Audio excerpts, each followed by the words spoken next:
Buenos dias, everybody. We have made it to our resort. We are in the town of Huatulco, which is in the state of Oaxaca in Mexico. We are very south in Mexico on the Pacific side. This is our first time here, and we are here for 10 nights. We wanted to come here for quite some time. We finally have made it. I have lots of stuff that I have planned that I'm super excited to do, like some turtle release, go play in a waterfall, and of course, the nights here in the beautiful bay right behind me. It is super hot. I came from like 11 degrees this morning. They had to de-ice the plane, and now it is like 90 degrees. So it's time for a swimsuit and go take a dip in that pool. Welcome to Dreams Huatulco. Flying into Huatulco was super beautiful. You fly over the lush green mountains of the Sierra Madre del Sur range and over the Pacific Ocean. We took a flight from Dallas, Texas to the Huatulco International Airport. American Airlines in Dallas is the only U.S. city where you can fly direct to Huatulco, and in December of 2024, American increased their service to daily flights. However, if you want to hear about how we got stranded in Huatulco and how maybe you should allow some extra flexibility in your travel plans if you take this flight, stay tuned to the end of the video.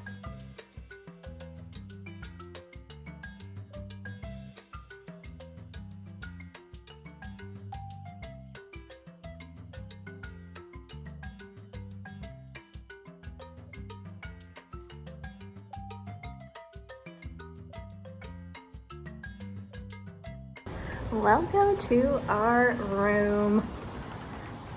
Not that anybody cares. Here's the bathroom. We have a nice king bed.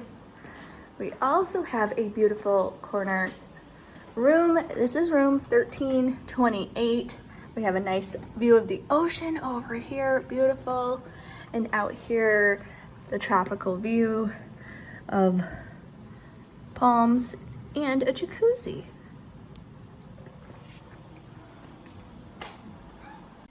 One of the best things about this resort is the beach. The Dreams is located in the Tangolunda Bay, which is super beautiful.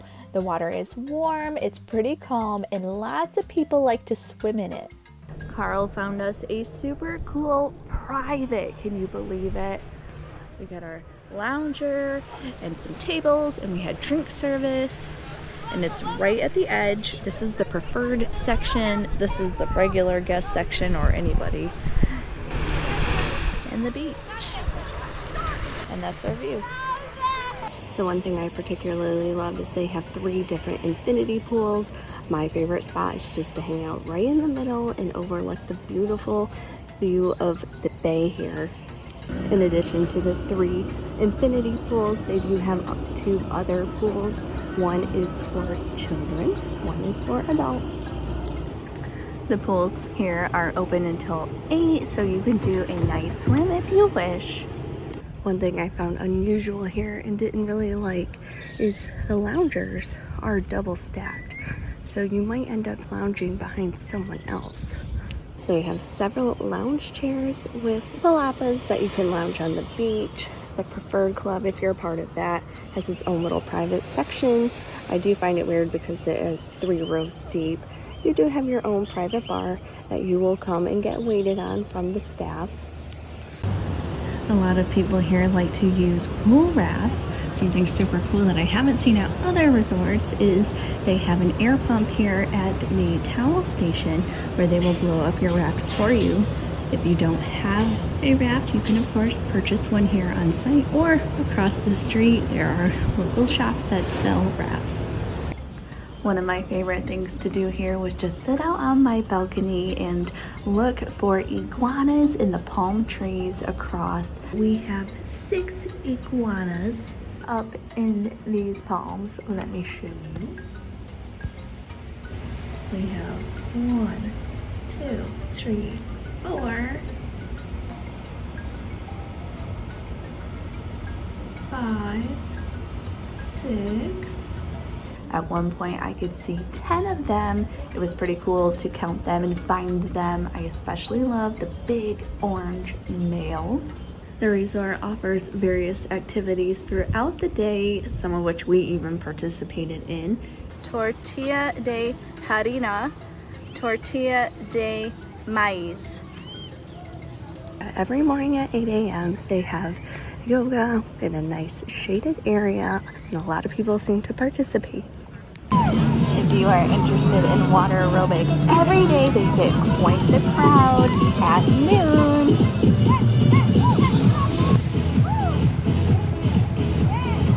The resort offers kayaks or paddle boards to rent. There are also vendors that are on the beach where if you want to rent a jet ski, a boat, or go for an inner tube ride or a banana boat ride.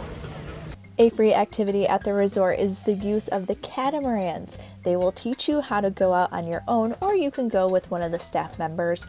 This was our first time ever going out on one, so we joined another couple and went for a quick ride out on the water.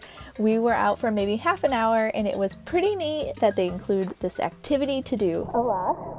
Today we are snorkeling right at the resort.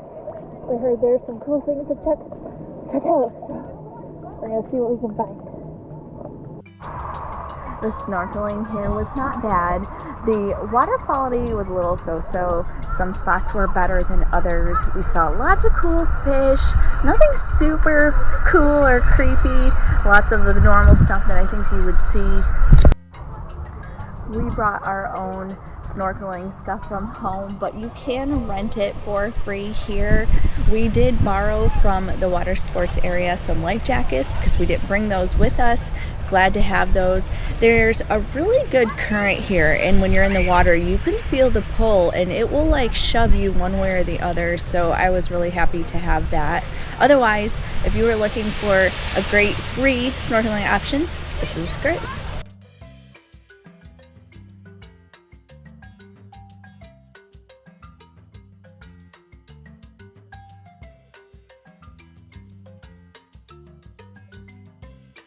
If you are interested in playing pickleball, they do have a little makeshift court set up here.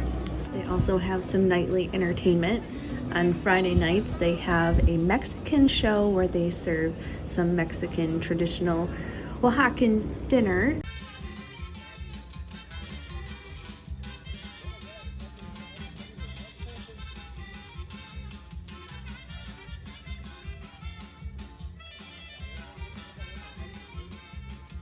One of the nightly shows that we attended was a disco show, which was super fun and enjoyable.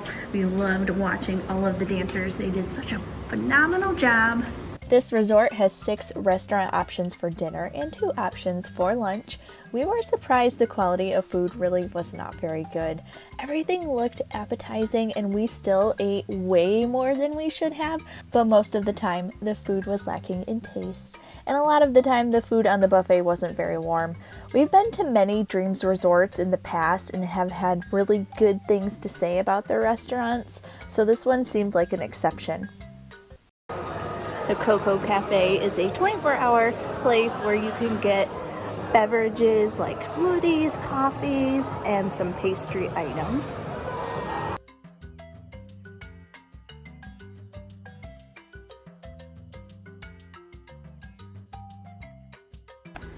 One thing we found unusual that has been different about this Dreams resort than other Dreams we've been to is the barefoot grill is on the inside. It's not a walk up with your swimsuit, go grab a burger real quick and go sit back down by the pool. The other thing that's been weird is there is no swim up bar. Every resort that we've ever been to has always had a swim up bar. This one is very different where there isn't one. There are a few different bars around and they do have some poolside service, but there isn't a local bar that you can just go wade over to. One thing that we have noticed for our entire stay that has set this resort apart is the service. All of the servers have been phenomenal. quick with drinks, asking for orders. Their service has been so good that I had put a last bite in my mouth and they're instantly clearing my plate away. Sometimes, one time it was so fast that we went up to the buffet and we were only gone a couple minutes. Our table had been cleared and other people were already sitting at it. It was kind of funny. If you need an ATM, just next door to the Dreams, you'll find one. We're walking on the other side of the street only because there's a transformer issue, but it's right before the other resort. Very easy to find. There are also little shops and restaurants that you can visit.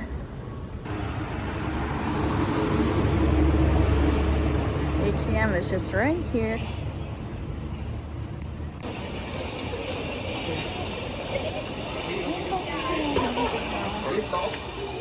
Santander.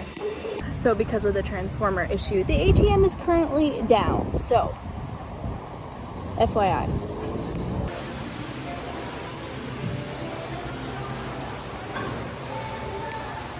I'm not sure when this resort was built or last remodeled, but it could use a little updating. Just some coats of paint, fixing some broken tiles would go a long way.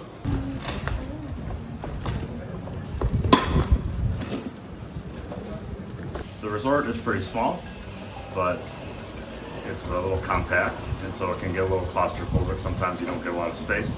But one of the nice things about it being so small is if you forgot something in your room, just a very short walk. I can walk down to the lobby bar and probably be back within 5 minutes with a fresh drink if I decide I want one in my room. And if you are a little bit mobility challenged, maybe you're not as young as you once were, this place is pretty nice because you can get around real fast. It's not super huge. Like the last resort we showed you in Costa Rica was ginormous. This place is real tiny. The clientele here has been a bit on the more experienced side of life. I would say the majority of the resort is probably 80%, 50 plus. I've seen a few people in canes and walkers. Not that I'm looking for a resort with people my own age and only that, but it has been more seasoned clientele here, which has been a bit unique. We've also noticed that the resort is primarily full of Latinos and Canadians. Canadians have been coming down to the area for a long time. They have direct flights from major hubs like Toronto and Calgary, and so it's pretty easy for them to get down here. We have run into very few Americans. Something else we've noticed is there are a lot of smokers that come here. There are a few of these smoking areas. Compared to some of the other resort areas, the weather here is just like this every day. It's sunny. It's 88 to 93 degrees every day. This is in January. So, the weather is consistent. You're never going to get rained on. You're never going to have a cold day. You're never going to have a cloudy day. In fact, they used to offer you a refund if you had a cloudy day on your trip in years past. That's how much sun there is here all day, every day. So it's pretty impressive. We were a little hot, got a little bit more used to it as the week went on. All in all, it was a pretty nice stay here. We really enjoyed our 10 days. There are some small problems here. Air conditioner didn't work real well. It was a little warmer than we would have liked. They offered to, first they sent a guy to come fix it. Then they offered to move us. They brought us a fan. They did everything they could. So I feel like that's okay. We've got about 4 hours before we have to catch our flight back to the United States. In the mid 80s here. It's going to be in the teens when we land in Detroit tonight. This is always the worst part of the vacation. Overall, we had a really nice time here. Really enjoyed our 10 days. So this trip's never going to end. The last video that I did, we were supposed to be leaving the resort at about 10 in the morning. It's now 5 o'clock local time here in Huatulco. Our plane never left the ground. It originally was delayed for a small mechanical issue. The new departure time was 2:15, 15 minutes late. We all got on the plane. Magically, the flight attendant came on and said, new departure time, 5 p.m. For anyone that has a connection, you might want to rebook now. Sorry for the inconvenience. That's where that all got left. Mad scramble on the plane. Everyone's unhappy, no information. Then we were deplaning after a little period of time, and we start hearing the plane isn't going anywhere until 7 a.m. So that's now where we are. We've relocated for the night to the Holiday Inn in Huatulco. We were given no instructions from American. It was just like, we're not gonna fly today. Good luck. Your bags have to go back through customs. It's gonna take a while. Good luck. We're not paying for anything right now. Maybe we'll reimburse you. Where do we go? I don't know, that's not our problem. Good luck. A lot of people were like, what is going on? Where am I supposed to go? What am I supposed to do? Us included. So we were on our own. There was a lot of discussion amongst people that came from all-inclusives that are $500, $600, $700, $800 a night to just return there and stick the bill to American. But we thought better of it and we came to the Holiday Inn. So late in the day, we're not gonna do anything anyway. So we're gonna go get some nice tacos from in town, wake up super early and attempt to go home. The reason that we couldn't leave, the repair apparently is done on the plane, but there's only one man in all of the state apparently, or the area down here in Huatulco that can sign off that the repair has been completed. So in true Mexican fashion, he's unavailable today, it appears. So he'll be there in the morning to sign off that the plane is good to go. I don't know. It's a new travel story for us. I've never got on the plane, got off the plane, gone through customs to leave the country, gone through customs to re-arrive in the country with never leaving the airport. A lot of confusion. We would wonder why there's so few Americans down here. I think this might be the reason. So in the United States, it appears there's only one flight in, one flight out a day. So if there's a mechanical issue on that plane, everyone's going to be stuck in Huatulco, and you're not getting out anywhere. And all the flights are leaving pretty similar in time. Very few people were able to rebook. We tried to rebook to Toronto, but we had about 7 seconds to handle that, and our bags were never going to make it, blah, blah, blah, blah. And there's no one here to help you. That's the other thing. It appears that the American workers don't have the ability to even log into the system and rebook anyone. So you truly are on your own down here. The Canadians have multiple more options. If you're flying through Mexico, you have multiple different Mexican cities you can fly to, but it appears if you want to get to the United States from here, your only option is one little small puddle jumper that goes between Huatulco and Dallas.